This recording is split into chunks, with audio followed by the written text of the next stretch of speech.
First of all, welcome to SECZN Lunch Breaks. I feel like I have to go through this again, but welcome to SECZN Lunch Breaks here on a Thursday. Looks like you guys can hear me now. If you can hear me, just put the thumbs up in the chat. But welcome, bringing you some lunchtime content here, SEC football content here on your lunch break. As we do about this time, um, guys, if you've been following this series, we kind of talked about coaches. We've talked about pressure from programs and things like that. Today's episode, if you saw, the title is to the left, and we're gonna switch our focus a little bit towards the players, right? We're gonna have a conversation about the players here uh, on our lunch break. So, um, this should be a very, very, very fun one. Very, very fun one. Um, yeah. Before we get started, first of all, I want to welcome you guys again back to lunch breaks here. Let's see. A few housekeeping rules. Let's see. Available now, right there, that pin comment in the chat is the SE season hoodie. So if you want to become part of the cool kids, go ahead and grab your SE season hoodie. They're available now. Produced and sold by ICR Designs. You follow that link in the pin comment in the chat and go grab one. The gold chains are sold separately. Sorry, we cannot provide those for you as well. You got to get your own gold chain. All right, but go ahead and grab one of those, man. They're pretty dope. Next, we got Take 5, right? List that number down, 205-319-1199. This is your opportunity to be a part of the show.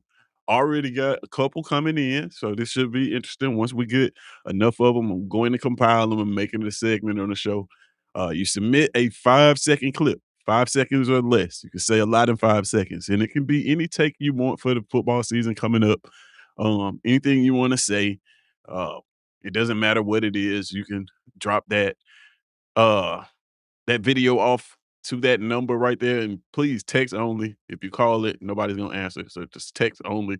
And your hottest takes will, like I said before, will make up the intro to lunch break. So go ahead and submit that, man. This should be a lot of fun getting into that. Um, and that's it. That's it. That I have for you guys right now. So, like I said, how you guys doing? Let me go ahead and see who is in the chat real quick. First of all, we got Ant the Insider, my favorite insider, saying War Damn Eagle, man. War Damn Eagle right back at you. And this is you got Nick Frazier from Water Cooler Talk Sports telling me that the volume is muted. I wish I had seen that before I had talked for about 3.5 minutes. When the volume was muted, but anyway, appreciate you for looking out for me, man. Uh, and then he says, "Yeah, we can hear you now." So after we did a little troubleshooting, we got back online here, and now you guys can hear the sound of my voice. So appreciate you guys for helping me out there. Um, and come back and said 50 move to the to the left of Ti. Yeah, yeah, rap beefs going on. You got 50 Cent and Ti. Yeah, it seems like 50 is moving to the left. He don't want no parts of that, man. Um, I don't know. This is an interesting one. Maybe we'll talk about that at the end of this segment though, and because this little rap battle, I can't even call it a rap battle because I don't think 50's responded yet. So it's not really a battle until the other person uh decides to swing back, I guess. So, but we'll talk about that. That's an interesting one, man. And then we got King Sean saying, "What's up? What is the deal?" my guy.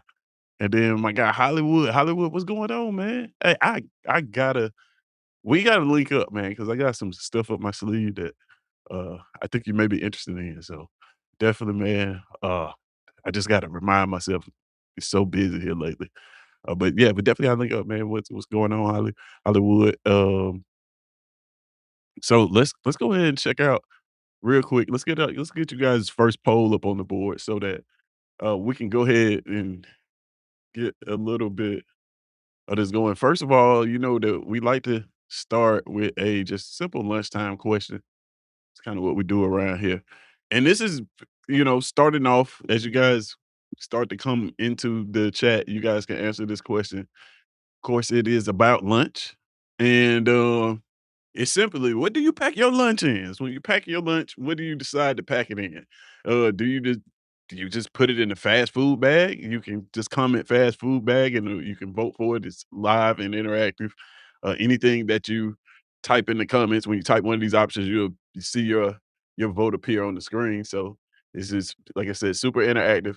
Are you packing your lunch in a fast food bag? Meaning you go in to get it, take out, you just keep it in that bag. Uh, do you have a lunch box or a lunch pail or lunch bag or something to that nature, like something that's dedicated to lunch? And then grocery bag. You got Hollywood Media saying he puts his in a grocery bag, man. Walmart bag, they seemingly free. We got 1,000 of them in our house. So why not put them to use, put your lunch in that? And then that way you'll have something to carry it around in. Do you do foil? What about foil, right? Do you do, kind of how Dirk showed up to that game with the plate with the foil wrapped all around it? Is that your method of transport for your lunch? Do you use foil? You just type foil in the chat, it'll register right there on the screen. And then we got Nick, he voted for other. So Nick, you know the rule with other, if you put other, you gotta let us know what that other means of transport for your lunch is. So just type that in the comment section there. Also, you guys, I'm always wondering what you guys have for lunch. So when you answer these questions, just tell me what you're having for lunch today. Me personally, I'll actually show you guys what I'm having for lunch, and it's very light. Y'all gonna get on me because I get on y'all about eating a good lunch. And today, I am working on one bottle of water, right? Actually, this is probably my third bottle of water a day, but working on a bottle of water right now for lunch. And I had so far some, uh, I'm gonna try to cover the brand up, but strawberry mini muffins. These are amazing. And you can see 4 comes in a pack, so I had 4 of them. That's what I'm working on today. So I definitely got to grab something to eat once I get done uh here. So yeah, you guys let me know what you guys are having for lunch today. Are you working with more than just 4 muffins like I am, some 4 muffins and some water, or do you have a full meal? You have a full spread. Let us know what you having for lunch, and also answer our poll question. What's your means of transport for that lunch? Right. So how do you getting it from wherever it's being prepared to where you get ready to consume it with? Are you using the fast food bag that it came in? Are you using the lunch box? Are you using a grocery bag? What about just aluminum foil, or do you have other means of transport? Let us know what that is in the comment section. Let's take a look. Um, we got Nick saying, "I go home and eat off paper plate." Okay, well, hey, listen, that's more effective than transport. Actually, that's just you don't have to worry about packing it in a bag or it spilling or anything like that. And he also comes back and says today, for lunch, he has skinless air fried chicken breast, broccoli, and sweet potato cubes. Nick, I feel like I see a pattern here. I feel like I see a pattern. I want to say last week you had the exact same thing. I'm almost sure of it, actually. In fact, I don't think you had the sweet potato cubes, but I think I see a pattern emerging here, man. So, sounds good though. Sounds good. All right. So if you, like I said, guys, if you're in the chat, you just not getting here before we get into the conversation and officially slam the brakes. Uh, go ahead and type in the chat. What you're having for lunch today? Is you're on your lunch break? What are you having for lunch? And also vote in our poll.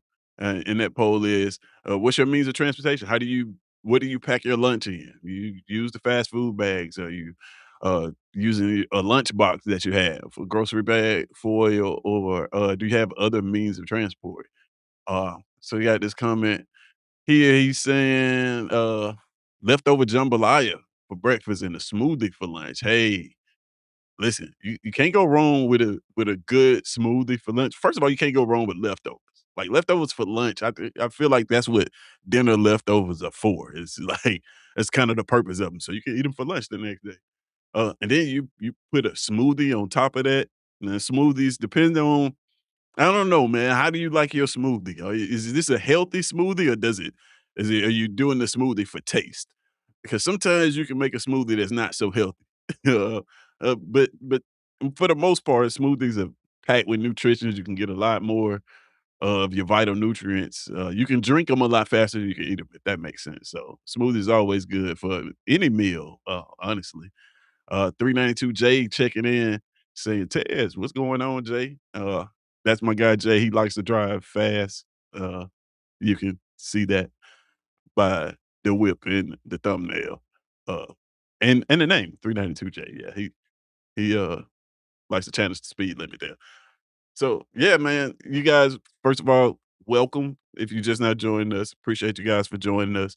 Like we always do around this time, and I just like to get a feel of what you guys are having for lunch. What are you like guys' lunchtime routines? Are you in the break room right now? Are you eating next to coworkers? We got, like I said, we're gonna ask one of these questions every day. I just want to get an idea of what you guys do for your lunchtime routines before we get into our SEC football conversation, which everybody kind of comes here to see. So, and it's just also prep to get you guys to understand how the show works. And is that every question I ask, you're going to be able to vote on live. You see that down at the bottom of the screen. You can vote on this poll as well. All you got to do is type it in the chat. You don't have to hashtag it or anything. You just type your option in the chat. And it's what do you pack your lunch in? Is it a fast food bag? Is it a lunch box? A grocery bag? Is it foil? Or is it other? Um, so, yeah, and then once you do that, just let us know what you're having for lunch today, man. Just trying to make sure everybody's doing their part and staying healthy. Um, so yeah, we got a couple seconds before we get into our conversation for today. I what's going on with you guys? Anything you guys any current or pressing topics that you guys want me to address real quick before we get into the conversation? Any breaking news that I'm missing out on? Uh, I'm just trying to think. Oh, I know we got a Floyd Mayweather and a Manny Pacquiao fight that's scheduled. I don't know how I feel about that one. I feel, I tell you this, I do feel like this should be Floyd Mayweather and Manny Pacquiao part three. I feel like the first fight should have happened when both of them were in their prime, and then of course the second one should have happened probably when it happened, when the first one happened, and then this should be number three. Um, I'm not really interested in seeing this, to be honest with you.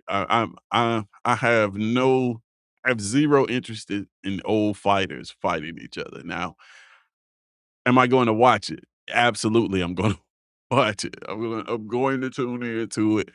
Um, I don't know. I don't know how to feel about this one because I feel like I feel like Pacquiao was was pretty equipped to beat Floyd if they had fought in their primes.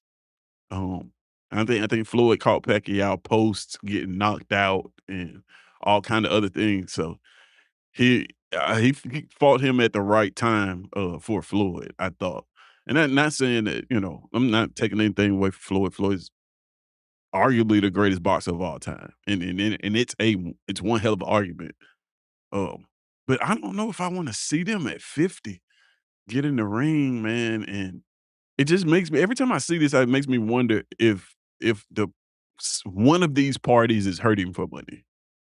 Like I always think that whenever I see these celebrity fights and the matchup don't make sense, I always ask myself like, which one of these guys needs the money for doing this? Because there's no other reason a fight like this should happen. Like this doesn't. this doesn't prove anything, in my opinion. If Pacquiao wins this fight, what is it?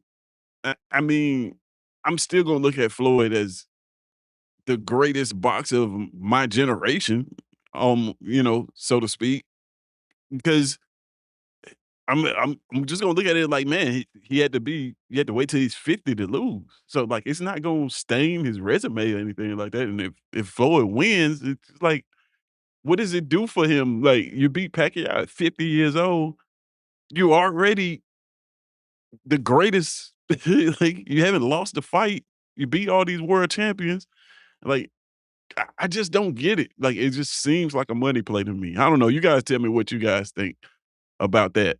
Um, Nick kind of echoing one says, "Does anybody want to see that fight now?" Like, it's like it's kind of too late for that. Like, I don't know, man. Let's see. Um, Ant saying, um, IMG and the cartel. Yeah, that is an interesting one too, man. I do want to talk about that. I touched on it briefly before. We got a couple seconds before we get into our main conversation here, but yeah, man, that IMG in the cartel situation, shout out to I got my cousin, Najee, he has a podcast on the Purple Network, I think it's called. I wanna say it's called. I'm not sure. I have to get all the details, but he tackled this a bit. I gotta get him on the pod too because he has some insight on some stuff. Uh, but man, essentially, you got the cartel pretty much sponsoring 2 players at IMG, and y'all correct me if I'm saying the wrong things because I'm not in the situation, so I can get some of this wrong. Basically, sponsoring 2 players, from IMG Academy, um, and, with cartel money now, for me, I immediately think if this is happening in high school football, it's definitely happening in college football, right? To some sort of degree. Also, what's kinda crazy about this, it was the fine that they basically gave IMG a $2 million fine. IMG is a school where everybody pays tuition. I guarantee you $2 million is a very small amount and compared to the revenue that they bring in. So it almost felt like a it felt like hush money. To be honest with you, it felt like, yeah, don't get caught doing this again. Not don't do this again. Just don't get caught doing this again. So that's a very, very interesting and weird situation, man. Definitely looking forward to dive deeper into that one. Because I don't think it's over with. I don't think that story is done. I think, there's more to that to come out. So whenever you start following the money, man, you don't know where you end up. So shout out to Lester Freeman on the wire for that quote. But for sure, man, we definitely need to we're definitely gonna talk about more about that one in the future, man. Uh so let's see here. Where we at on time? So we still a little bit of ways away, well, a couple seconds away from getting into the main conversation. And if you just now joining us, man, it is lunch breaks here on SECZN, and of course, we asking our lunchtime question that we do, you know, always about this time. And it's basically, what do you pack your lunch in? What's your method of transportation for your meal? From preparation to consumption, what do you put it in? Uh, do you use a fast food bag? In other words, if you for lunch you eat, say, McDonald's or something like that, you use that McDonald's bag. Is that what your lunch is in? A fast food bag? Do you have a lunch box? Right. Um, a lunch box or a lunch bag. That's an interesting one. I'm wondering how many people actually have a lunch box or a lunch pail. Um, is it younger? Do younger people have lunch pails, or is that like an old person thing to carry a lunch to go to the grocery store or department store and get a dedicated lunch bag? Uh, what's the age requirement on that to have a dedicated lunch bag with a design on it and things like that? I wonder about that. But do you use a grocery bag? You can just type grocery bag in the chat if that's how you transport your meal. It means you use the probably the most economical method for sure, because you probably got 1,000 grocery bags laying around. Put them to use. put your lunch in them and, use it to transport your lunch. Aluminum foil. Do you just wrap that meal up in foil and, transport it that way or other? Of course, there's probably options that I don't have listed here. You can choose that.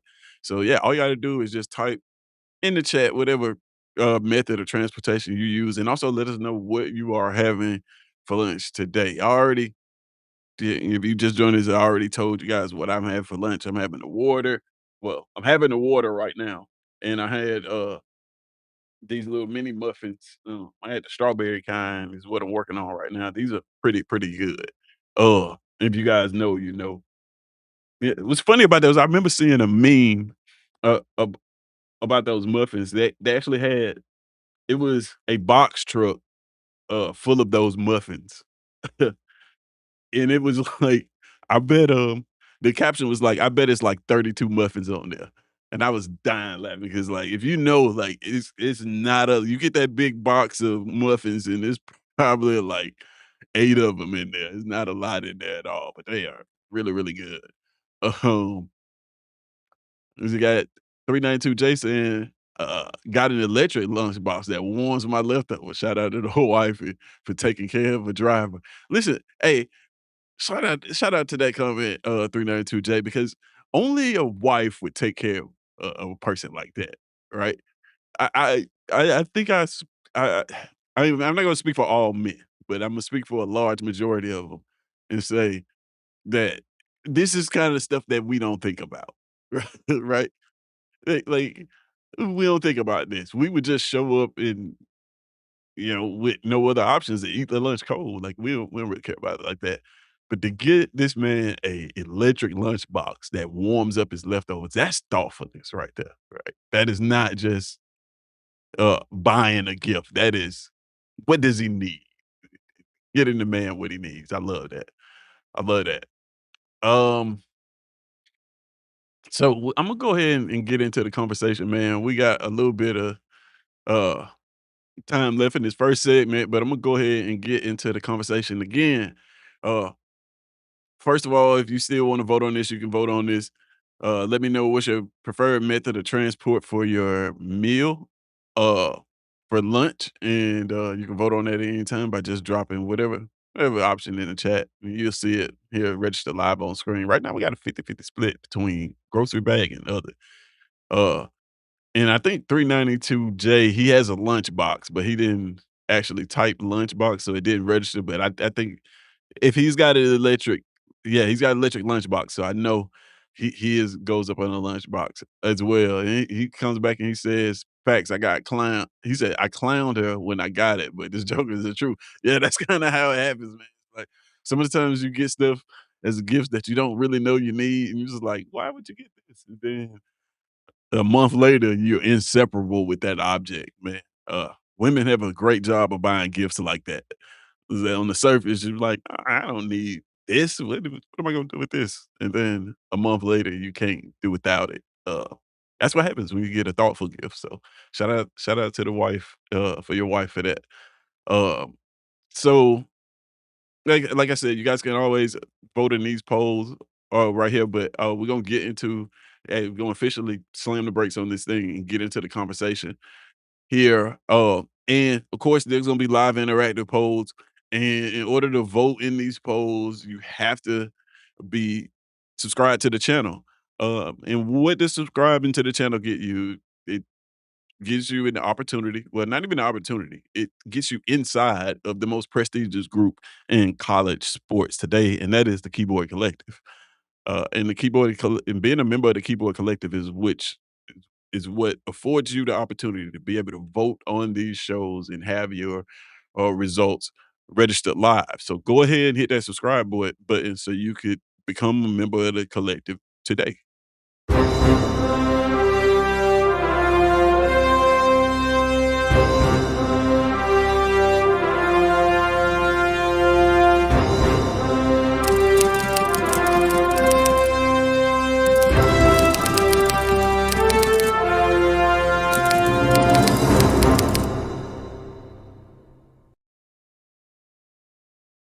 All right, man. So yeah, if you want to donate to the name, image, and likeness of SECZN, go ahead and hit that subscribe button, become part of the Keyboard Collective. Drop a comment. That's the way you do it. So go ahead and do that right now. If you watching, if you hadn't subscribed, go ahead and hit that subscribe button. And also, if you're watching, you hadn't hit that like button, go ahead and hit the like button, man. Let's go ahead and get that over with. I'm gonna give you guys 2 seconds to do that. So at the same time, we're all gonna go hit the like button, right? Um, so we'll go ahead and take that time now, all right? And um, we are hitting the like button right now. Great, that felt good. I'm gonna give a couple more seconds for the people who have not subscribed to hit the subscribe button. So we're hitting that subscribe button right now. Okay. Notification bell. Hit that. Cool, cool, cool. All right. Now that we got that out of the way, we can go ahead and get into our first question. You can see it on the screen right here. So um our first conversation is about you can see the question here is when does a player become replaceable? When does that occur? uh Here in the SEC and around the conference. And you see the options. You guys can type the options that you like. Is it after the first injury? You know, after does it take a player to get injured first before they become replaceable? Uh, is it after the first bad year? So you have a highly touted player and he has a bad year. Does he become a replaceable option then? Is it after the first portal class? You know, so are you are you a irreplaceable player until the portal class starts, and then now you become expendable? Are players never replaceable, right? Is that a thing? And immediately, I see Nick already voted for immediately. I'm going to vote for immediately as well. That's where I think. So I'm going to go ahead and vote by typing that in the chat, and you guys can go ahead and vote as well by typing the option that you would like in the chat. I'm going to vote for immediately on this conversation. But what had me thinking about this was, um, I want you guys to think about what happens in the conference, man, and how many players. Uh, there used to be a time. I want you guys to think about this. There used to be a time when in college football and in the SEC where getting a 5-star athlete out of high school felt like getting the franchise player, right? So you got a highly touted high school recruit, and it felt like you were getting a player that was going to be with your program and going to be an asset to your program for the long haul, and was going to take you to your program to new heights. That's kind of what it used to feel like. I know in the SEC, but now that's changed. You got the transfer portal. Now you got NIL, which is name, image, and likeness. And that marriage between the two has essentially rendered that false now. So you don't, you aren't really drafting. Well, I say draft, but you aren't really signing players out of high school now to be essentially your franchise stars anymore because of the way the rules are. Um, I think that makes players expendable immediately. That's why I voted for immediately, and a lot of you guys, I see a lot of you guys have voted for immediately as well. Um, and I think it's immediately for a host of reasons. I don't think it's just because of the transfer portal. Um, and the transfer portal has an effect on a lot of the reasons, but like the urgency to win now, right? So, and the transfer portal affects this because this allows teams, like we talked about in previous episodes, it allows teams like in Indiana uh, to essentially come from the bottom to the top in a very short period of time. So that pressure to succeed now uh has an effect on this. So I think that in all cases the pressure mounts immediately for players. What are some of the reasons you guys, I see a lot of you guys voted for immediately. What are some of the reasons you guys think that pressure uh well, not necessarily pressure, but that players are now replaceable the moment they walk through the door? Because that's what we're saying. We're saying immediately. You're saying that you get a 5-star prospect to walk into your program in the SEC, highly touted. What you guys are saying is the moment that player steps foot on your campus, on your football team that he is replaceable in that moment, uh, right then. And I agree with you. I agree. Like I said, I voted for it immediately too. I always use my own team that I root for as an example. Probably the best example for this is when Cam Coleman, right? Cam Coleman came into Auburn, and for years, essentially after his first year, he was the storyline in the offseason. How can Auburn hold on to Cam Coleman? With the results that Auburn was putting on the field, it was rumored, like I said, from the moment he touched down on campus, it was how can Auburn hold on to Cam Coleman? And once we got to the moment that he was mulling over whether he wanted to stay or go, you saw the fan base start to reflect what you guys have voted on immediately, where, man, people didn't necessarily started not to see Cam Coleman as this irreplaceable thing. Specifically the Auburn fan base. Uh, they once he transferred, they moved on pretty quick.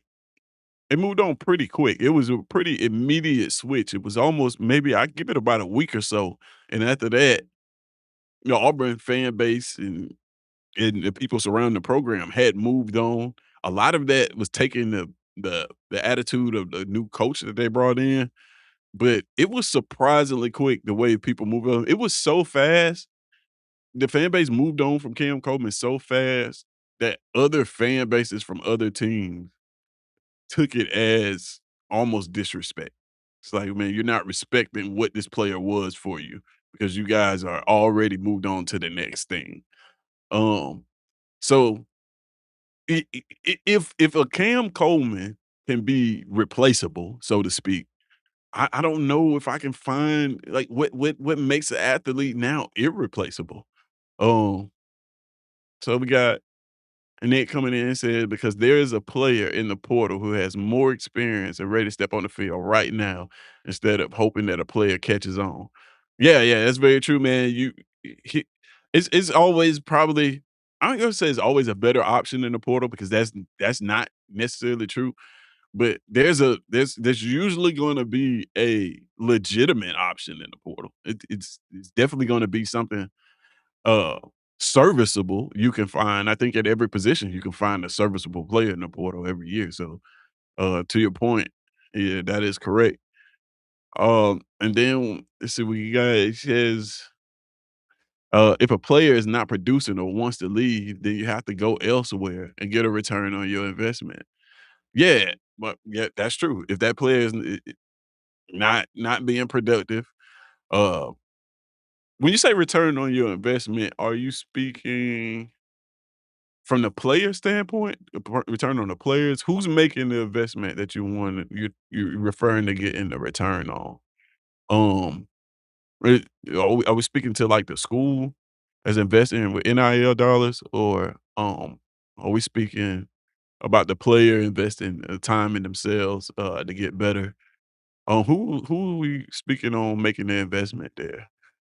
Um, but yeah, this is kind of the gist of this conversation today. Is um what makes a player is, so to speak, irreplaceable? How does a player reach that irreplaceable status? And is that even a such thing anymore? Do you guys even believe that in the SEC, in this conference, that a player can reach a status where we can't replace them? Right? There's nothing that we could do to replace this type of talent. Because I would argue that 5 to 6 years ago that used to be a thing, right?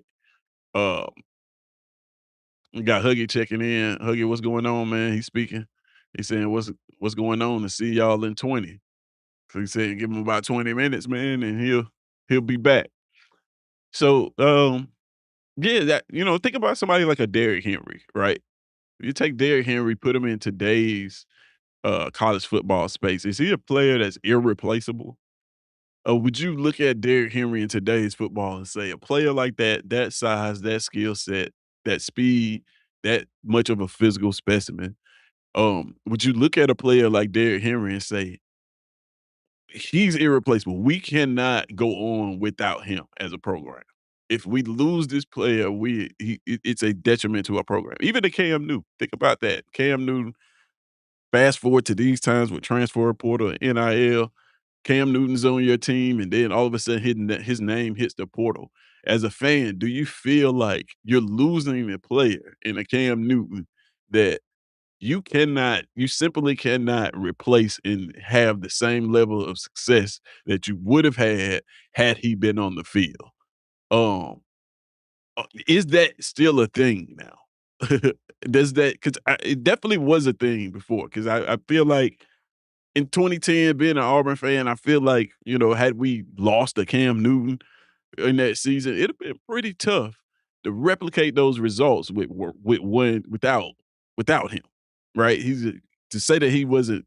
I mean, I don't think anybody's making the argument that he wasn't a key piece to that championship run. But I'm asking the question: is does that exist anymore? Does that exist anymore? Not that does talent like Cam Newton exist, or does talent like a Derrick Henry exist? Because I think you can find talent like that, but does the mindset of, "Hey, this player is so good that losing him would be program crippling."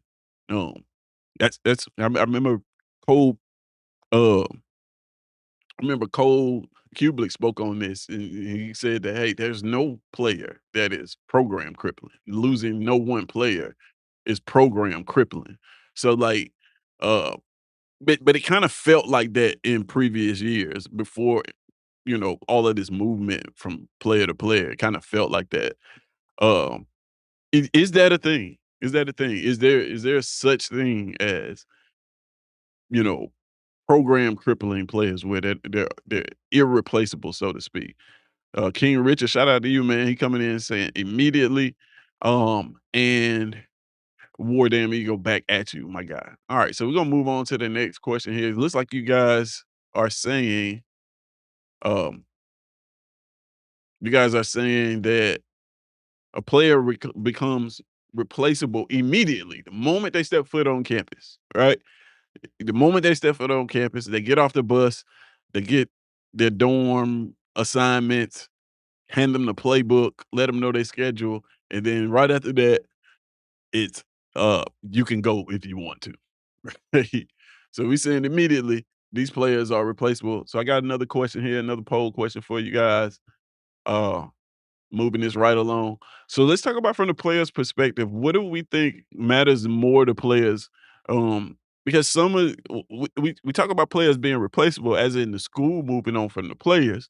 But let's talk about players what they want, right? In when it comes to players moving on from the school, what do we think is more important to players right now?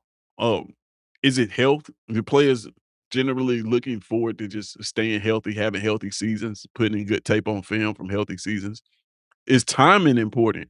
Players want to be at the right place at the right time with the right players in the right situation. Is that um is that what's most important?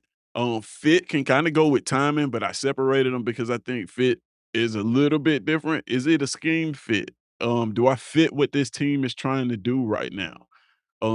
Does this team fit with my skill set and what I wanna do? Does this team fit with my attitude and how I wanna approach the game, not even on the field, just from a mental level? Or is it patience? Does patience matter more to players in this day and age? Are players looking for teams that will give them the opportunity to develop? So we put you on the field. We're not asking much. We're not asking you to be a star the moment you walk on the field. We want to develop you, give you time to become the great player that you can be, and allow room for you to blossom. So, which option do you guys think it is? What matters more to players? You can just vote by typing whichever option in the chat. Do you think players are looking at health? I'm gonna go ahead and vote, and I think players, man, ultimately are banking on timing, right? I think players when they jumping into the portal, they're banking on finding the perfect timing, right?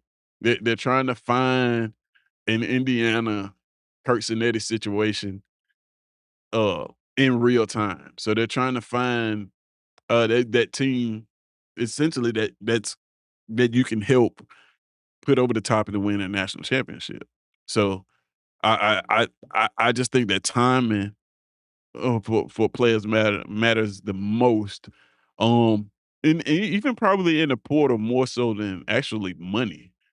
Um, because a lot of the situations where you see that players left for money, when you look at how those schools are, the timing of it all makes a lot of sense.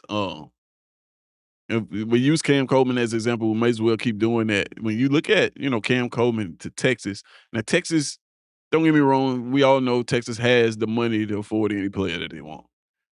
Texas dropped the bag on Cam Coleman, and any player that they want for that matter.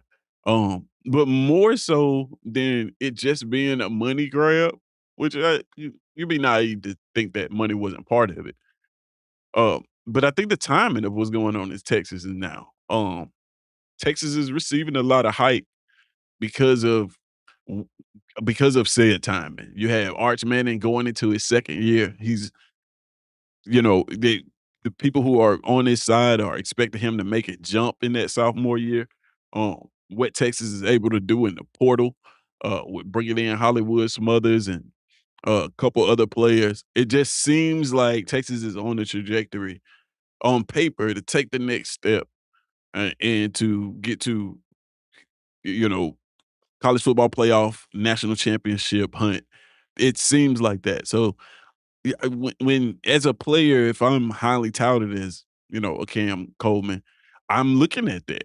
I'm looking at this like, hey man, this could be this team's time to actually get this thing done, and I may want to be a part of that. So I think that's essentially what matters the most to a player. Now, I'm not a player. I don't know. You guys have already voted on time, and tell me why you guys have voted on time, and what are some of the reasons you think that timing matters so much when it comes to players and I guess choosing said teams uh, that they would like to transfer to in their playing situations or whatnot. I'm surprised nobody picked fit, right? Because fit, I feel like is just as important as timing. I feel like timing is a little bit more important. Um, and I like to paint scenarios for all the options, so I'll go ahead and start with health. Like I think that there are players that probably pick situations because of health. A lot of running backs, when you see a running back that's highly touted go into a crowded running back room, health is you know, a large reason why they do that because they want to limit snaps, trying to limit carries, keep some wear and tear off their bodies, but at the same time, they want to have uh dynamic seasons, right? Um, I've already spoken on fit and patience. I think I don't know how many players do you guys think are picking their situations based on patience. So let's take a look at this comment. He said timing, that players can jump in and play right away. Yeah, yeah. A lot of players are looking for playing time, um, as an option. That actually should have been an option on here. Oh, but yeah, a lot of players are looking towards playing time is the reason why they want to jump ship or pick in their playing situations. Um, what about patience? Do you guys think that there are players who are picking situations based on the fact that they know that this situation is going to give them time to develop? Um, they recognize early that they need the development, that the development would do them very well. So they pick a situation that would allow for that. Um, does that happen? Or do we have any examples of that in the SEC? I think, players probably do that, make decisions like that when they are uh headed to the NFL for sure. And you look at somebody like a Lenore Sellis coming back to South Carolina is because, they're going. Well, one, they don't have a better option, but it is patience actually fits that one. King Richard come in and he says, hold on. Actually, he says Cobb was very patient. Absolutely. Cobb was extremely patient. Had every opportunity to leave, go to another school and perform. He could have had big numbers under his belt by now. But he was very patient. Looks like he committed to the school. One of those rare players that didn't commit solely to position groups or not really linked to players and personnel, but actually committed to the logo. Uh, and you're seeing, and hopefully he'll be rewarded with that this year. He'll be rewarded for that loyalty. Ty Simpson in Alabama comes to mind as another player who's extremely patient, right? Through different coaching staffs, through the retirement of Nick Saban, stuck around, got his opportunity to play on the field, and now you look at where he's at, and you got a lot of draft boards that have him moving up by the day. So that patience can be rewarded. Uh, so we're gonna move on to the next poll question here before we get ready to call it a day. So you guys are saying that timing matters more to players. So let's ask this one. Of the players, eh, who on your rosters, and you can do this for your team or just teams in general, who feels re- who's feels replaceable first? So is it the starters? Are the starters the more replaceable team? I think you can make an argument for all of these, but are the starters more replaceable now?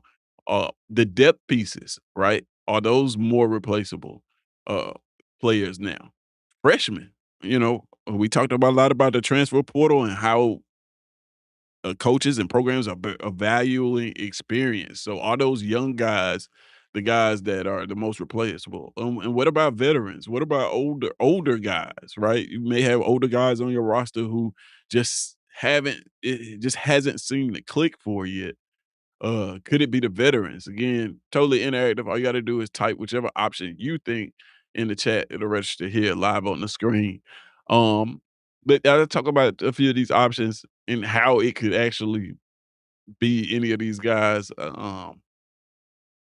It could, you could have a situation with your starters, uh, where you have starters that are actually holding up your roster like a log jam, right? Uh, yeah, have have you guys ever experienced a situation, um, and like I said, these all apply to not just football, but life too. And this could be at your job, this could be at life where somebody is in a position where it's not a permanent position. But they are expected to move on, but they don't move on, right? And then at the top of that depth chart, um, at the top of that depth chart or even the top of that food chain at your job, it's just holding up the progress and growth of everybody else. Because you have this starter who's just in the way, so to speak. Not that they're not productive, not that they don't love the game and things like that. But like when we're talking about turnover in the SEC, we're talking about the transfer portal, flipping rosters over and managing who stays and who goes is vitally important now. It's vitally important. So when you have a guy who's supposed to go to the NFL, he doesn't perform well, or you're expecting him to transfer, but he stays, and it creates a log jam at the top of your roster. Then starters may be the option that you may want to vote for, who feels replaceable for. First. On the other side of that, you got depth guys, which nobody's voted for yet right now. Well, actually, 392 J voted for depth guys, but I'm looking at it, he didn't spell depth right. He left the H off the end, so it's debt guys. Yeah, man, debt in this case, 392 J, yes, debt guys are replaceable for sure. Except for when they start calling you home. It seems like you can't replace them at all.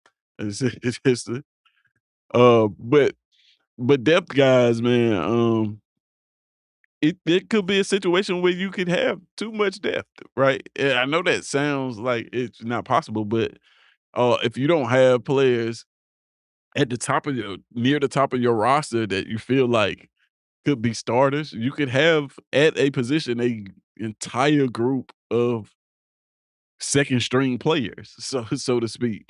So in it, you could run into a situation where in order to make room for players that you feel like can contribute, you have to get rid of some of those depth pieces. It becomes a situation where depth isn't as important as getting proven production on the field. So, um, Yeah, it could be depth guys. You can make that argument. Now nobody's voted for that. Uh, but you could also vote for freshmen. Freshman is one I'm surprised nobody voted for. That's one that when you think about it, that arguably could be the number one answer here, right? Freshman could be the most replaceable in this whole scheme of things. When you start looking at the transfer, I remember at one time, and you guys tell me if you guys remember this too. You guys remember when the transfer portal wasn't for good players?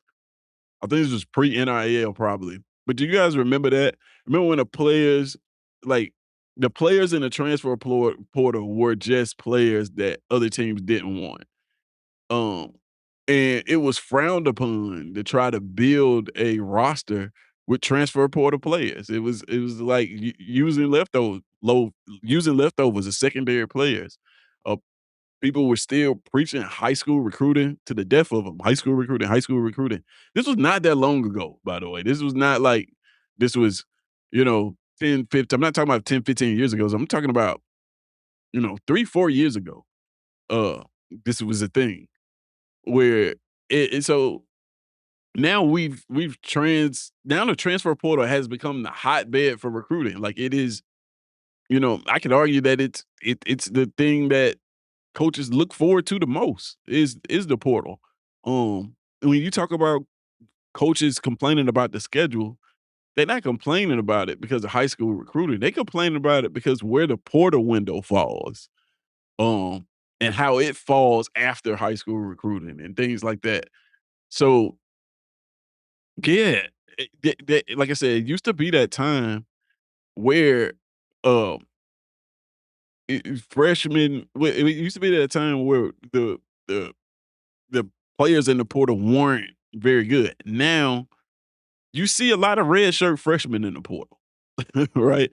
You see that a ton now more because of the portal in NIL, of course. And so you could be looking at a situation where freshmen are the most replaceable uh people on your roster, right? I think about, like I said, I'm always going to use Auburn as an example because that's the roster that I know the most about. But I think about Xavier Atkins for us. We got this guy. He came in a red shirt freshman, ton of eligibility left, right? Ton of eligibility left. You seeing that more and more. Um, we've had conversations talking about quarterback rooms and whether you should go through high school recruiting or whether you should attack quarterback rooms with the portal. There's also uh in that conversation, there's also this piece of it that you can get players with a ton of eligibility left in the portal now. Good players with a ton of eligibility left in the portal now. That wasn't always a thing. It used to be either good players with not a lot of eligibility left or mediocre talent. Now you can get an Xavier Atkins via the portal. And even some of the players that we lost at Auburn, Ole Miss can get a Deuce Knight in the portal with a ton of eligibility left under his belt. So that has definitely changed, and you could make the argument that freshmen are the most replaceable. And I see that the vote that we have is for veterans. So looks like I said veterans are the most replaceable. And this can be seen, like I said, we use Kurtzinetti as a example of that, I guess. Well, no, but not really. When you're saying talking about being replaceable, um, I think veterans can be replaceable but at the same time, like tho- those veterans depending on how many snaps they had and how much football they played, those veterans become commodities very easily for other teams, right? We see Indiana made up of players um, who may not have been stars at one team, but they played a ton of football. So those, that could hold some weight there with, with those players at other teams. So um, I'd be interested in that. I see King Richard voted for that, but I'd be interested in how many players are actually what is a veteran's value now? Um, Seemingly it's went up through the roof. People are wanting these more experienced players. Now, so I wanna know the value of a veteran versus a young player now. How do teams look at that? But yeah, I mean, if you're trying to build youth on your roster, definitely veterans can be replaceable, or the most replaceable. Let's take a look at some of these comments here real quick. It says two. This is what King Richard had for lunch. He says two chili cheese hot dogs, mac and cheese, and strawberry shortcake. Man, this guy eats very well on lunch. And he had a full meal last time. I think it was like meatloaf, collard greens, and a whole bunch of stuff. And now he's got two chili cheese dogs, which that's enough for like a lot of people. Two chili cheese dogs will tear some stomachs up. Trust me. So that's enough for most people. Then he adds mac and cheese on top of that. On top of the chili cheese dogs, he's gonna add mac and cheese and then a strawberry shortcake. Right. Um, King Richard has a stomach of steel. If you eating all of that for lunch, man, I kudos to you. 392 Jay saying he's driving. Excuse me. Hey, be safe on the road, man. Definitely don't want you texting and driving. The comment, I know I say comment all the time, but your comment is not that important. So you got to drive and text while I do it. So hopefully, maybe you're using the vocal texting. I know it gets a lot of errors when you take that route. So maybe that's what's going on. But definitely give driving your full attention while you're out there on the road, my guy. Let's see. He says, if this is King Richard, he says, if you saw a player leave and you thought, oh well, he never stepped on the field anyway. Yeah, that happens a lot, man. You see that in college football. Uh, but sometimes those players turn out to be some of the best talent, right? Sometimes those players turn out to be everything. And like I said, we're talking about Xavier Atkins. I he had the same story, at LSU. When you think about it, um, had never stepped on the field for real, didn't get a lot of snaps, and I don't know. I don't know. And if you're an LSU fan, let me know because I'm not sure. I don't know how many LSU fans knew exactly what they had in Xavier Atkins when he left. I think they kind of had the same sentiment of what King Richards just saying, like, oh man, he never stepped on the field anyway, so that's not, a commodity that we're losing that is very valuable to us. But then now you see what he turned out to be. Um, I think they may be regretting that in that vein. I've always said that, development is finding your opportunity to get on the field. How do you get on the field? Your path to getting on the field. Um, and that can be seen with Xavier Atkins. And once he got a lot of snaps under his belt, his opportunity to be on the field, you saw, what people would say would be a significant jump to what people saw from him at LSU getting in limited snaps to him at Auburn getting the opportunity to play and getting a ton of snaps. The difference is probably night and day. So yeah, that definitely helps. You saw this coming here. That definitely helps for sure. If you saw a player leave and you thought, oh well, he never stepped on the field anyway.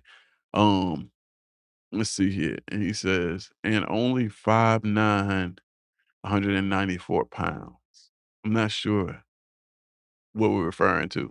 I think maybe referring to Xavier Atkins, maybe. I'm not sure.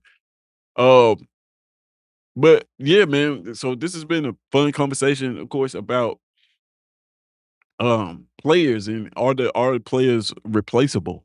And getting you guys perspective on that has been fun. If you guys are in the chat, let me know some of the players. Um, here's what I'm interested in. Here's what I'm interested in for you guys. Name a player. Name a player right now in the SEC that you think, if you can, that you think is irreplaceable for his said team. It doesn't have to be your team. It could be any team that you see uh in the conference. But who in the SEC right now would you guys say this player is irreplaceable for this football team, or the closest you can get to irreplaceable? Um, I'm interested to see what you guys think about that, and I'm kind of assuming that it would probably be quarterbacks. It's usually quarterbacks that we think about as being irreplaceable players. So, you guys let me know which players in the SEC do you think are just irreplaceable for programs, uh, in this current where they are as football teams right now. I think, a lot of see people let's see what the answers we got. Uh, BB17, Byron Brown, one, is he replaceable, for Auburn right now? Uh, is there a better option? Does this offense function at, you know, we're talking playoff hopes. Is it a playoff caliber offense without him? Can you replace Byron Brown with another player and expect the same production?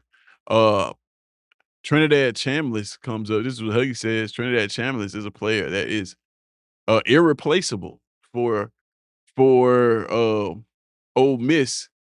Um, that's interesting because they end up getting a Deuce Knight. So Huggy, what you're saying is like Deuce Knight.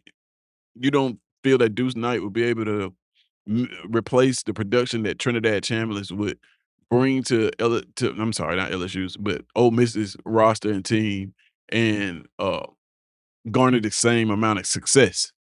So those are two players, Byron Brown and Trinidad Chambliss, that you guys see as actually irreplaceable. Again, drop some more in the chat. Which players in the SEC right now do you think is irreplaceable or as close to as irreplaceable as you can get to their respective teams? So we already got Byron Brown.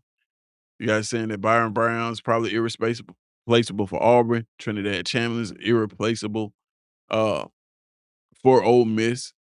Um and Huggy saying not yet, needs more experience. So he's referring to Deuce Knight. He doesn't think that Deuce Knight would be able to replicate that production that Trinidad Chambliss would be able to bring. Let's go back to King Richard's question real quick. King Richard says, question, would XA be what we got from him at LSU? Would XA be what we got from him at LSU?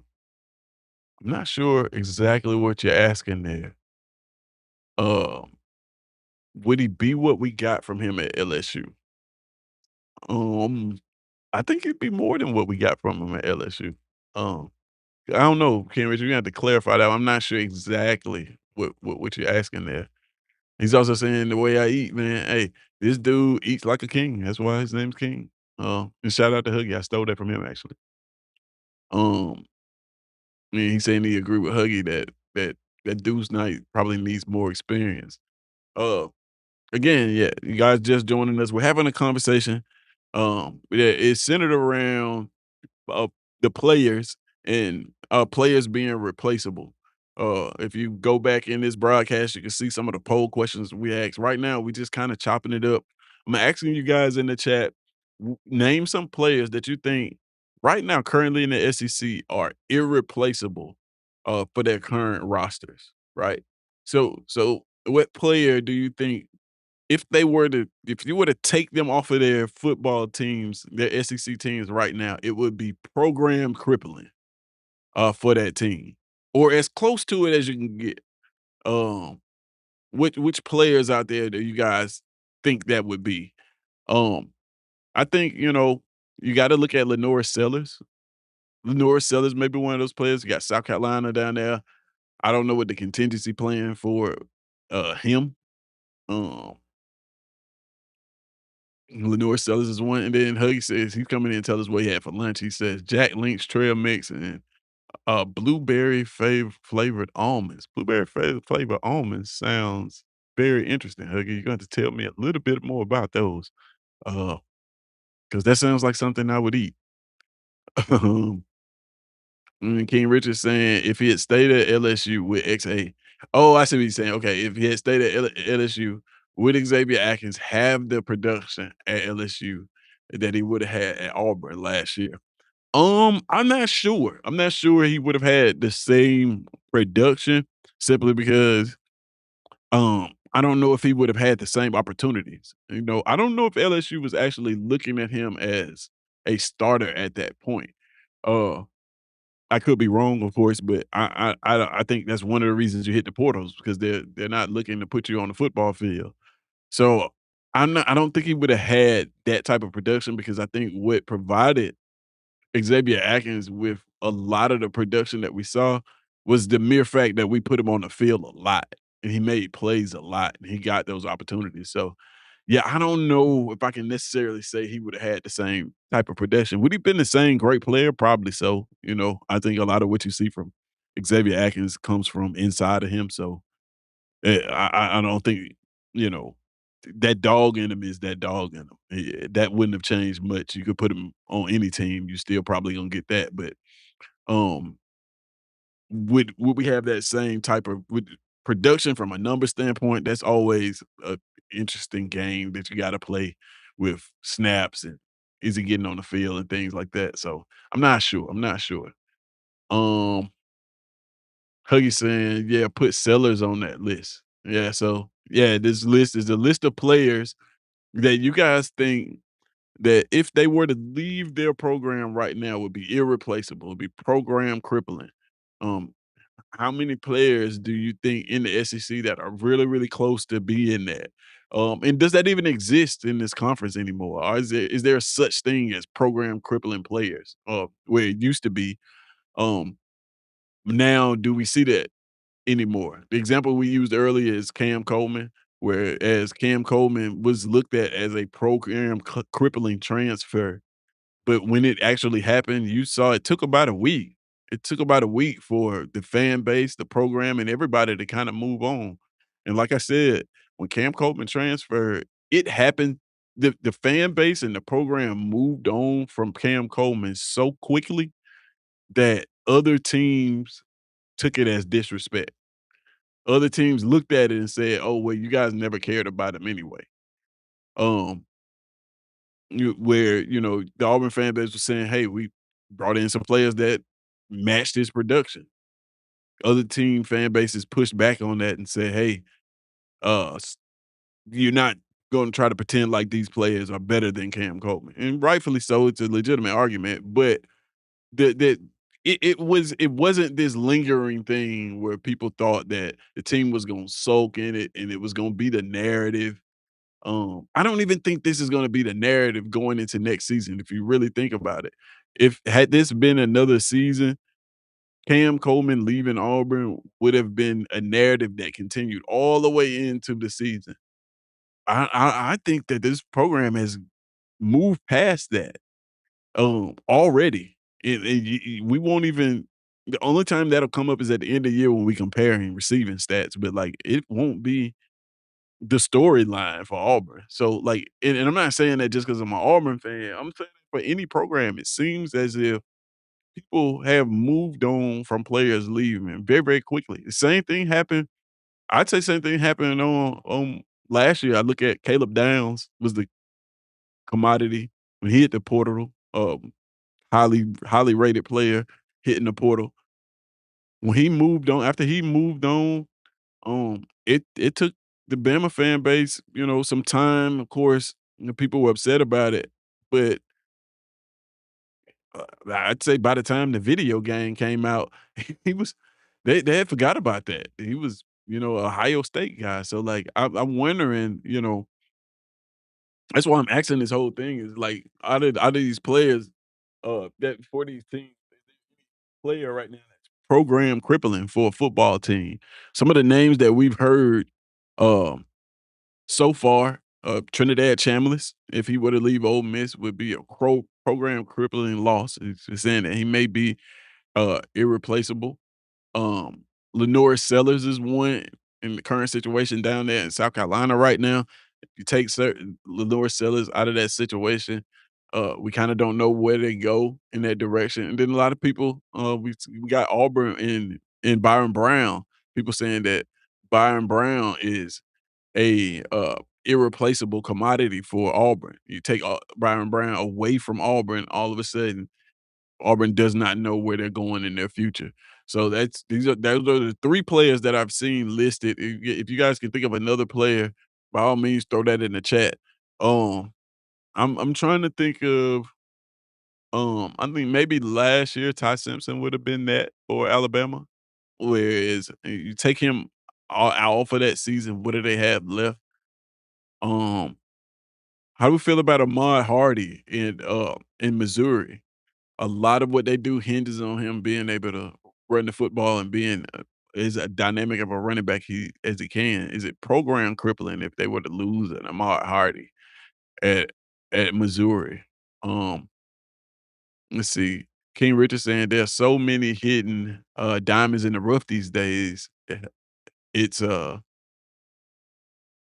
it is to say if a player is I think he's saying it's tough to say if a player is irreplaceable. Yeah, yeah, I think you're very true because you don't know what the situation is going to provide for a football player. Again, like I think all of these players want to play football. When you talk about players leaving the jump ship, they want to be on the field. And a lot of times you see players who have not gotten that opportunity to be on the field, and once they get an opportunity to be on the field, we see that they're all SEC caliber players, right? At i.e. Xavier Atkins. Um, so with a lot of what we're saying, even when we judge players from a high school level, or when we just give our assessments about what players should be doing or where they are going in college football, our opinions on them, a lot of that hinges on what they do once they get the opportunity on the field. So what you think of a player has absolutely no merit in how he's gonna perform. You have to see it on the field. That phrase, we say it a lot. You hear that get thrown around like, you gotta see it on the field first. Um, let's see. Huggy saying, "I can't put Brown on there because he ain't played the snap, but that's just me." Okay. Oh, that's interesting. He has not played a snap. So we can't say that he's irres not I was about to say irresponsible, but irreplaceable because he hasn't actually played a snap. That's an interesting one. That's an interesting one. I do wonder what our outlook would be at Auburn had Byron Brown chosen to go elsewhere. How would we feel about this season with another quarterback? I'm sure it wouldn't be just Tristan Tia. Uh, it would be another quarterback out of the portal. But how would we look at the trajectory of this team with another quarterback? Um, but yeah, I'm just like I said, I'm trying to think of players right now that are considered irreplaceable in the SEC for their respective team. Irreplaceable. If you guys have any that you want to drop in the chat, go ahead and drop those in the chat. Like I said, so far Trinidad Trim, this has come up. Byron Brown has come up, and what's the last player that has just come up?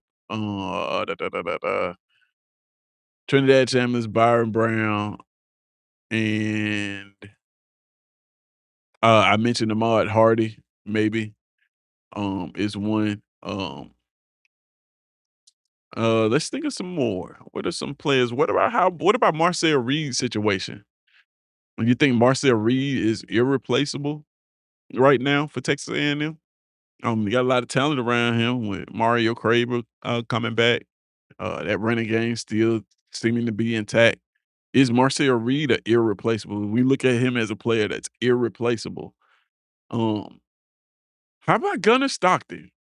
All right, that's gonna be a unpopular pick because I know how a lot of people feel about Gunnar Stockton.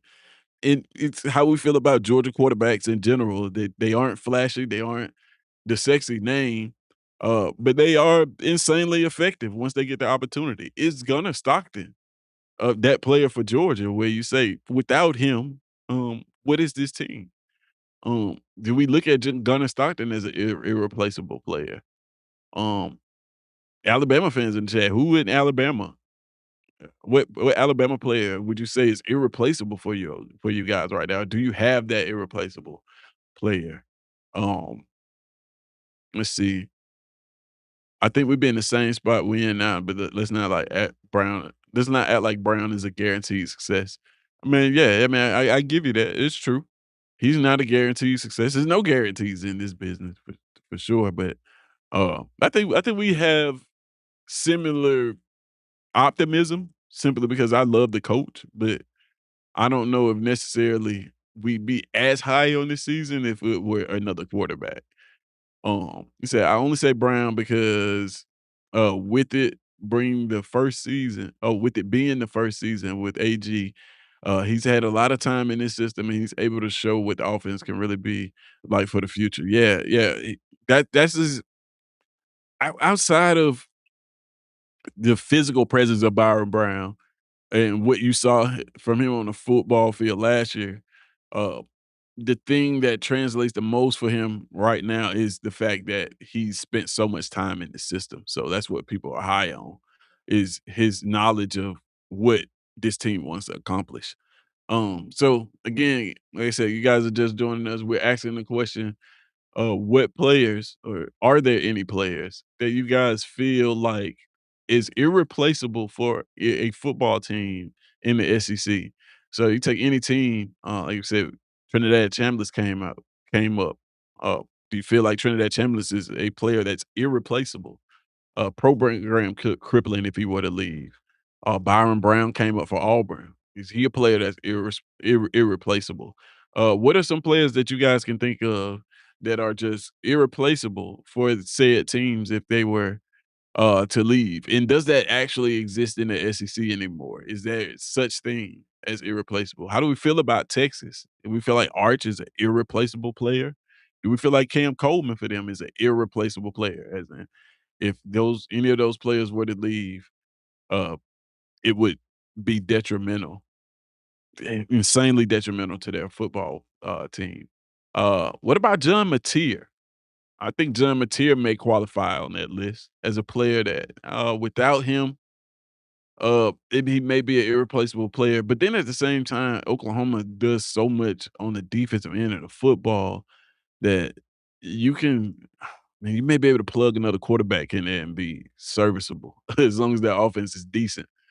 So I don't know about that one, but John Mateer definitely qualifies for uh a look in this conversation. I got an interesting one. What about Joey Aguilar? This is a guy who, was granted an injunction, then he wasn't. We don't know whether he's gonna play football at Tennessee or not.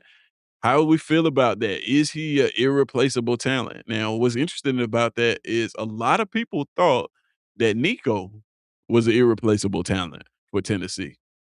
A lot of people wrote Tennessee off once Nico left, and it is like I I wish I had bookmarked it because it's a ton of people that didn't go back and say I was wrong, but a lot of people wrote him off, wrote Tennessee off, and we saw once you put Aguilar in this quarterback friendly system, he was able to produce numbers, right? So is Aguilar on that list? I would say so. I would say he's not because we've seen that story already be told with separate quarterbacks, and we saw what Nico was able to produce. So I would think that in that system, you may be able to put another quarterback in there and maybe not get similar results, but respectable results. Um, I'm just trying to think of I got an interesting one for you. This is not a this year player, but last year. We're about to see Vanderbilt with a new quarterback at the helm. So does my question is, does Diego Pavia qualify as one of those players that you would have looked at and said, this player is irreplaceable? We're about to find that out in real time this season. So this is going to be an interesting conversation. Actually, I want to revisit that point in this video at a later date once Vanderbilt season gets kicked off to see is Diego Pavia, was he one of those players that without him it is program crippling? Is he so much head and shoulders better than everybody else on our roster that losing this player would tank our season and send our program uh, into a negative space? So what do you guys think that is? What do you guys think about that? Do you think that Pavia would qualify as some of that? Um, mm, I don't know how I feel about maybe Lane Kiffin at LSU down there with Sam Levitt. Sam Levitt feel like an irreplaceable player. I don't know because I think that Lane Kiffin can put a lot of people at quarterback and get production out of him. So I don't know if he's necessarily irreplaceable. Let's see. You got Huggy saying Arch definitely ain't irreplaceable. Nah, nah, for sure. I think uh you can get similar production out of other quarterbacks than what Arch put on the field. Now, if he takes a leap, right, 3,000-yard passer this year, if he takes a jump, cut down on the turnovers, and give you the same production in terms of yardage and touchdowns, all of a sudden Arch Manning is a problem. So he's got a lot to prove this year for sure. Um, it says, I think Stockton is replaceable. Georgia seems to know how to develop QBs for that system. Yeah, yeah. It seems like Stockton is just another cog in everything that is Georgia. It seems like they just kind of plug and play. We just find a quarterback that can do what we want to do well, put him on the football field, and then we get results after it. Um, Huggy coming back and saying righteously, bruh, the more I think about it, I don't know if there's any in the SEC. So what he's saying is he doesn't he the more he thinks about it, he doesn't think that there is any irreplaceable players in the SEC, which is kind of where we were going with this whole thing, is trying to find out if that's the case. Um, are there any irreplaceable players in the SEC? And he's saying that, maybe they aren't. Maybe they aren't. Maybe everybody is expendable. And again, like if you rewind, I talked about Cam Coleman as a player that if there's any if there's a such thing as a irreplaceable player in the conference, there would have been no better example than Cam Coleman. Uh, Yet once Cam Coleman left, it took the fan base maybe a week. It took the school itself maybe a week to move on past that. I would argue to think that Alex Golish, he was past it before he even left. Like if you look at some of the comments he said about the roster, he was past that whole thing before it was even announced. I think he had mentally already moved on past Cam Coleman. So uh, but ask yourself that question: is there a such thing now in the conference as a irreplaceable player? King Richard saying Manning is a great talent, but he has not shown what the hype was all about. This year might show what the hype was all about. Yeah, yeah. I mean, no, he's looking forward to that. I think his uncles are banking on that. I think Texas fans are banking on that. I think anybody that is high on Arch Manning is looking at this season as one of the most important seasons for him. Um, I'd argue his success has so much that hinges on it this season. If you missed it, we did a episode about which coaches are actually under the most pressure, and I think that Arch Manning's success has so much to hinge on it. If Arch Manning is a better quarterback, then all of a sudden we start to look at Steve Sarkisian different. All of a sudden, you look at a Cam Coleman and it provides vindication for him. Um, and Texas, as in general, is a program where we look at Texas has all the hype, not a lot of proven results in the SEC. Arch Manning being better this season could help them dispel that. It's just so much that lies on Arch Manning having a better season this year, that is kinda crazy. So, yeah, a lot of people are looking forward to that next step up for one Arch Manning there, for sure. And then it says, "We're going to see if Vandy's coach is what Vandy thinks he is." Yeah, we're gonna see, man, for sure. Without that piece in Diego Pavia, we're gonna see, is it the system or was it just immense talent? And I can feel an episode about that coming on already. Once we get the results from that, it's gonna be interesting.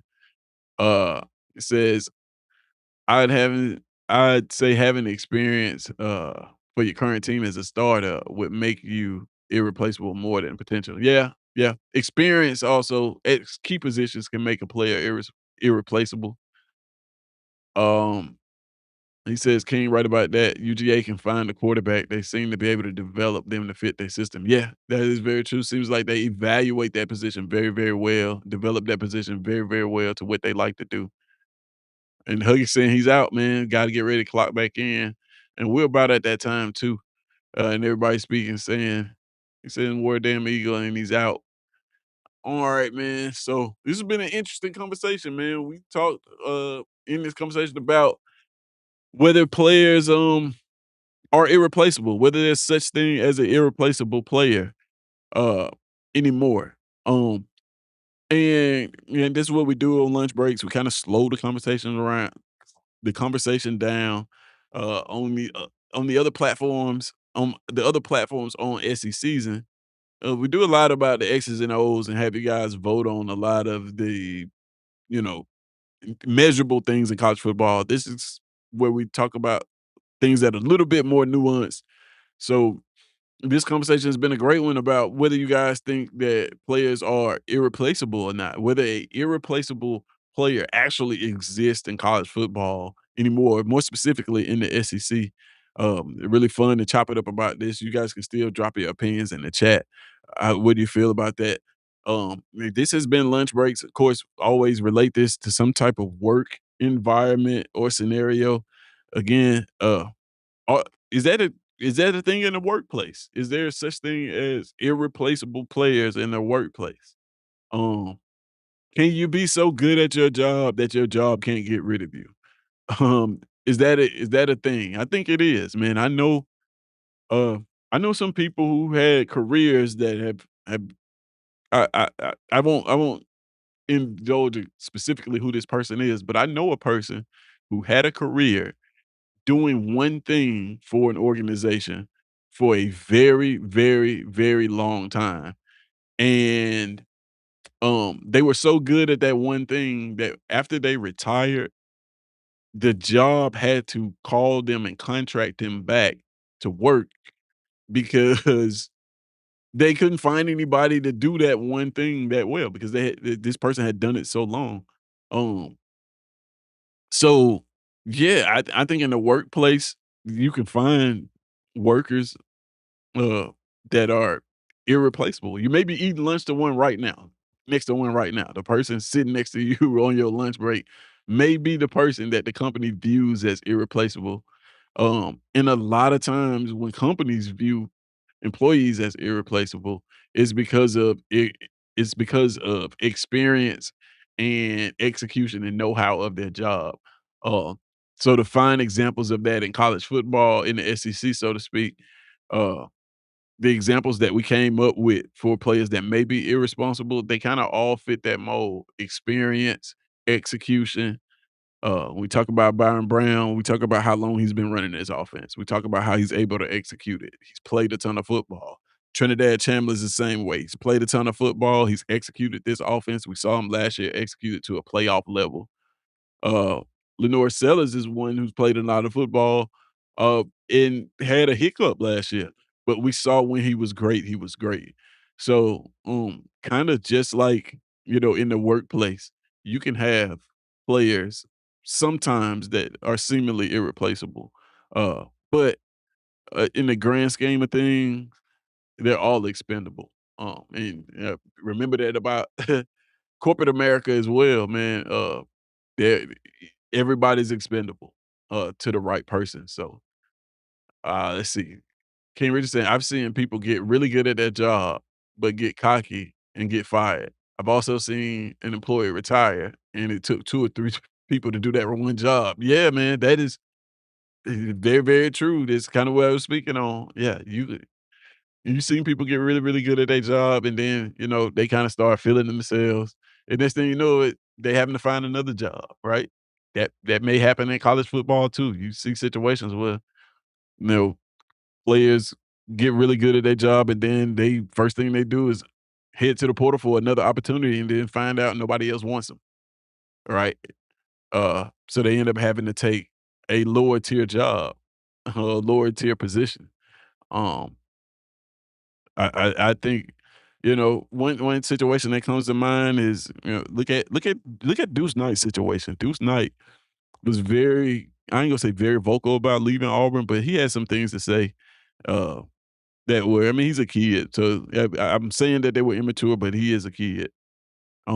He leaves a situation where he notably did not wanna sit behind Byron Brown, and it was about playing time. And then, you go to another situation and now you're sitting behind another quarterback because Trinidad Chambliss is gonna be, the quarterback here. If your deal breaker was playing time, then how are you feeling right about now? So like I said, you relate that to a job, and it could be the same thing where you get employees that leave for a better opportunity that you think the grass is greener on the other side, and then you get to that new job and you find out that, man, you don't even get a parking spot. Like, you gotta walk all the way across the street half a mile to get to your job, whereas at least the other job had a parking spot. So the grass is not always greener on the other side, what you're saying. And then, like you said, I've seen people who've done something for so long, it took 2 or 3 people to do that one job, man.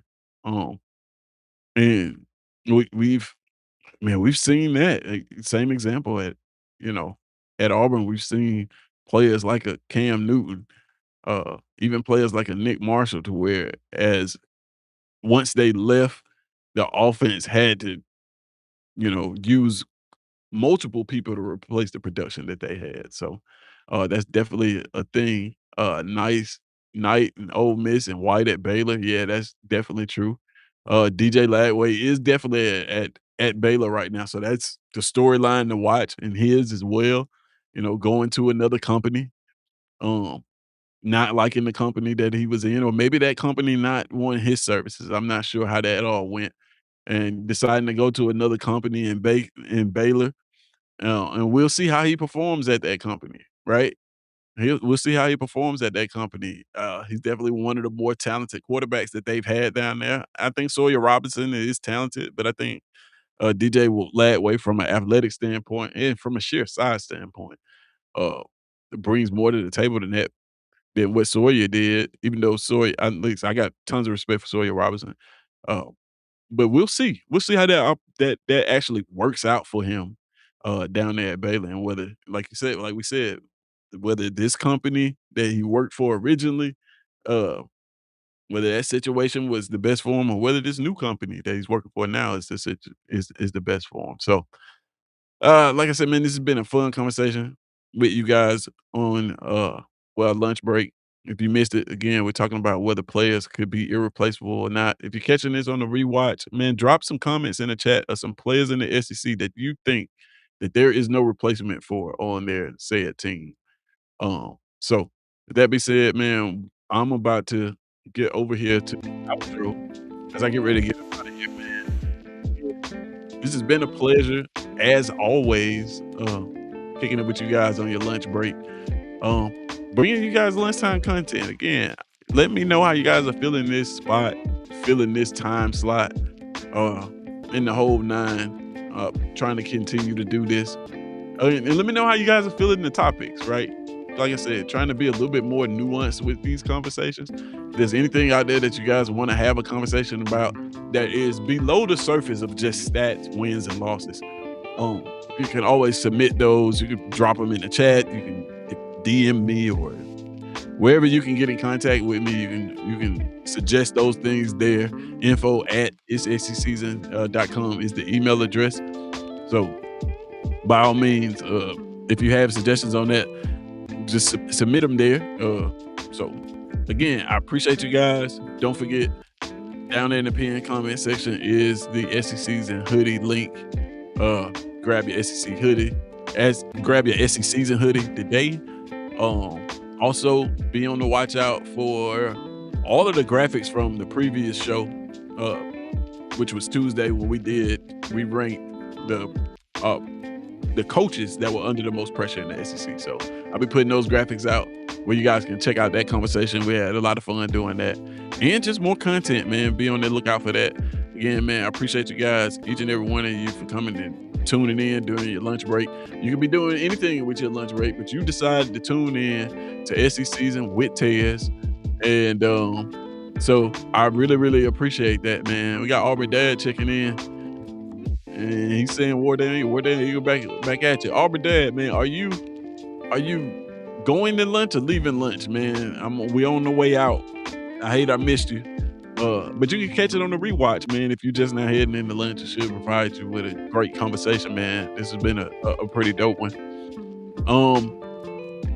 But like I said, man, I appreciate you guys for spending your lunchtime with me. You could be doing anything with your lunchtime, but I appreciate you guys that do. spend your lunchtime with me and have these conversations. Uh, and he says he's leaving lunch. So, all right. So yeah, we leaving lunch too. So there we have it.